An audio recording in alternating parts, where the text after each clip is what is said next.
Sir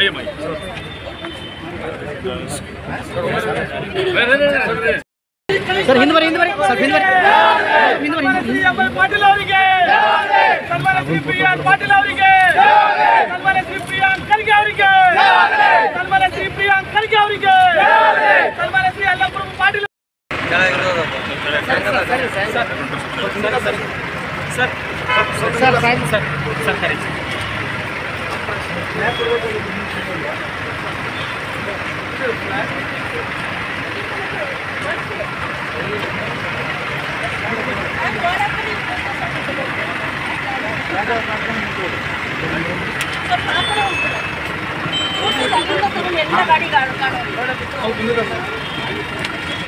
ಎಲ್ರಿಗೂ ನಮಸ್ಕಾರ. ನನ್ನ ಹೆಸರು ಸುಷ್ಮಾ ಸಾಗರ್, ಪರಿಸರ ಅಭ್ಯಂತರರು, ಕಲಬುರಗಿ ಮಹಾನಗರ ಪಾಲಿಕೆ.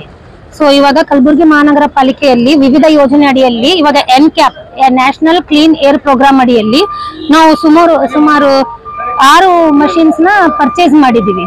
ಒಂದು garbage sucker, 2 compactors, light vacuum road sweeping machines 3 ಇದೆ. ನಂತರ ಸೂಪರ್ ಸಕ್ಕರ್ 1 ಇದೆ. ನಂತರ ಸ್ವೀಪಿಂಗ್ ಮಷಿನ್ ಬಿಗ್ ಕೆಪಾಸಿಟಿ ಅದು 1 ಇದೆ. ಸೊ ಇದಕ್ಕೆ ಟೋಟಲ್ ವೆಚ್ಚ ಎಲ್ಲ ಸೇರಿಬಿಟ್ಟು 6,68,49,400 ರೂಪಾಯಿಗಳು. ಇದು ಕಲಬುರಗಿ ಮಹಾನಗರ ಪಾಲಿಕೆಯಲ್ಲಿ ಇನ್ನು ಕ್ಲೀನ್ ಮಟ್ಟದಲ್ಲಿ ಗಾರ್ಬೇಜ್ ಫ್ರೀ ಸಿಟಿಯಾಗಿ ಮತ್ತೆ ರೋಡ್ ಸೈಡ್ ಎಲ್ಲ ನೀಟ್ ಅಂಡ್ ಕ್ಲೀನ್ ಆಗಿ ಕಾಣಬೇಕು. ನಾವು ನಮ್ದು ಉದ್ದೇಶ ಮತ್ತೇನು ಇಲ್ಲ, ಕಲಬುರಗಿ ನಗರನ್ನು ಗಾರ್ಬೇಜ್ ಮುಕ್ತ ನಗರ ಮಾಡಬೇಕು, ಪ್ಲಾಸ್ಟಿಕ್ ಫ್ರೀ ಸಿಟಿ ಅಂತ ಮಾಡ್ಬೇಕಂತ ಒಂದೇ ಧ್ಯೇಯ ಇರೋದು. ಅದ್ರದ್ದಗೋಸ್ಕರ ನಾವು ಇಷ್ಟೆಲ್ಲ ಮಷಿನ್ಸ್ ಪರ್ಚೇಸ್ ಮಾಡಿದ್ದೀವಿ.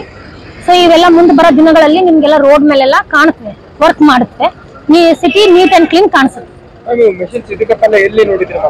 ಇವೆಲ್ಲ ಬೆಂಗಳೂರು ಮಹಾನಗರ ಪಾಲಿಕೆಯಲ್ಲಿ BBMPಯಲ್ಲಿ ಸುಮಾರು ವರ್ಕ್ ಮಾಡ್ತಾ ಇದೆ. ಸಿಟಿನ ಹೆಂಗೆ ಸಿಟಿ ಡೆವಲಪ್ ಆಗ್ತಾ ಹೋಗುತ್ತೆ ಹಂಗಂಗೆ ನೆಸೆಸಿಟಿ ಇನ್ಕ್ರೀಸ್ ಆಗ್ತಾ ಹೋಗುತ್ತೆ. ಇವಾಗ ಮೆಕ್ಯಾನಿಕಲ್ ಬೇಸ್ಡ್ ಮಷಿನ್ ತಗೊಂಡಾಗ ಫ್ರೀಕ್ವೆಂಟ್ ಆಗಿ ನೀಟ್ ಅಂಡ್ ಕ್ಲೀನ್ ಕಾಣಿಸುತ್ತೆ ಸಿಟಿ. ಸೊ ಅದಕ್ಕೋಸ್ಕರ ನಾವು ಟ್ರಯಲ್ ಬೇಸಿಸ್ ಮೇಲೆ ಎಷ್ಟು ವೆಹಿಕಲ್ಸ್ ತಗೊಂಡಿದ್ದೀವಿ ಅಂದ್ರೆ ಸಿಟಿ ಏನಾದ್ರು ಕ್ಲೀನ್ ಕಾಣಿಸಿದ್ರೆ ಮತ್ತೆ ಇನ್ನು ಮುಂದೆ ಬಂದ ದಿನಗಳಲ್ಲೂ ಕೂಡ ನಾವು ಮಷಿನ್ಸ್ ನ ಪ್ರೊಕ್ಯೂರ್ ಮಾಡ್ತೀವಿ. ಈಗ ಆಲ್ರೆಡಿ ಕಂಪ್ನಿ ಕಡೆಯಿಂದ ಬಂದು ನಮ್ಗೆ ಟ್ರೈನಿಂಗ್ ಕೊಟ್ಟಿದ್ದಾರೆ, 1 ವೀಕ್ ಟ್ರೈನಿಂಗ್. ಅದ್ರ ನಂತರ ನಾವು ನಮ್ದು ಡ್ರೈವರ್ಸ್ ಆಲ್ರೆಡಿ ಟ್ರೈನ್ಡ್ ಇದ್ದಾರೆ.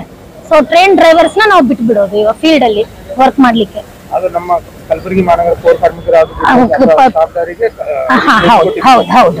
ನಮ್ದು ಡ್ರೈವರ್ ನಮ್ದು ಕಲಬುರಗಿ ಮಹಾನಗರ ಪಾಲಿಕೆಯಲ್ಲಿ ವಾಹನ ಶಾಖೆಯಲ್ಲಿ ಏನ್ ಕಾರ್ಯನಿರ್ವಹಿಸ್ತಾ ಇದ್ದಾರೆ ವಾಹನ ಚಾಲಕರು, ಅವ್ರಿಗೆ ನಾವು ತರಬೇತಿ ಕೊಟ್ಟಿದ್ದೀವಿ. 1 ವೀಕ್ ಕಂಪ್ನಿ ಕಡೆಯಿಂದ ಬಂದ್ಬಿಟ್ಟು ತರಬೇತಿ ಕೊಟ್ಟಿದ್ದಾರೆ. ಸೊ ಅವರು ಈಗ ಪರಿಪೂರ್ಣ ಇದ್ದಾರೆ, ಅವರು ವೆಹಿಕಲ್ಸ್ ನ ನಡೆಸಬಹುದು, ಸುಲಭವಾಗಿ ಆಪರೇಟ್ ಕೂಡ ಮಾಡಬಹುದು. ಲಾಸ್ಟ್ ಟೈಮ್ ನಾವು ಕೇಳಿದ್ದೀವಿ ನಮ್ಮ ಕಲಬುರಗಿ ಮಹಾನಗರ ಪಾಲಿಕೆಯಿಂದ ಸಿಂಗಾಪುರ್ ಅಥವಾ ಮಲೇಷ್ಯಾ ಹೋಗಿದ್ದೀರಾ ಅಂತ ಕೇಳಿದ್ದೀವಿ. ಅವರೇ ಜನ ಯೂಸ್ ಮಾಡ್ಬೋದು? ಆ ತರ ಇಲ್ಲ. ಇವಾಗ ಮತ್ತೆ ಈ ವರ್ಷ ಕೂಡ ಪ್ರಪೋಸಲ್ ಬಂದಿದೆ ಸಫಾಯಿ ಕರ್ಮಚಾರಿ ಕಡೆಯಿಂದ 10 ಜನ ಪೌರ ಕಾರ್ಮಿಕರನ್ನ ಸಿಂಗಾಪುರ್ ಟ್ರಿಪ್ ಗೆ ಕಳಿಸ್ಬೇಕು ಅಂತ. ಅದು ಸ್ವಲ್ಪ ಪ್ರಗತಿಯಲ್ಲಿದೆ. ಡಿಸಿಷನ್ ಆದ ತಕ್ಷಣ ನಮ್ಮ ಪೌರ ಕಾರ್ಮಿಕರು ಕೂಡ ಟ್ರೈನಿಂಗ್ ಪರ್ಪಸ್ 3 ಡೇಸ್ ನಾವು ಸಿಂಗಾಪುರ್ಗೂ ಕಳಿಸ್ಕೊಡ್ತೀವಿ. ಇದಕ್ಕೆ ಮುಂಚೆನೂ ನಾವು ಒಂದ್ ಸರ್ತಿ 10 ಜನನ ಕಳಿಸಿದ್ದೀವಿ ಪೌರ ಕಾರ್ಮಿಕರು ಟ್ರೈನಿಂಗ್.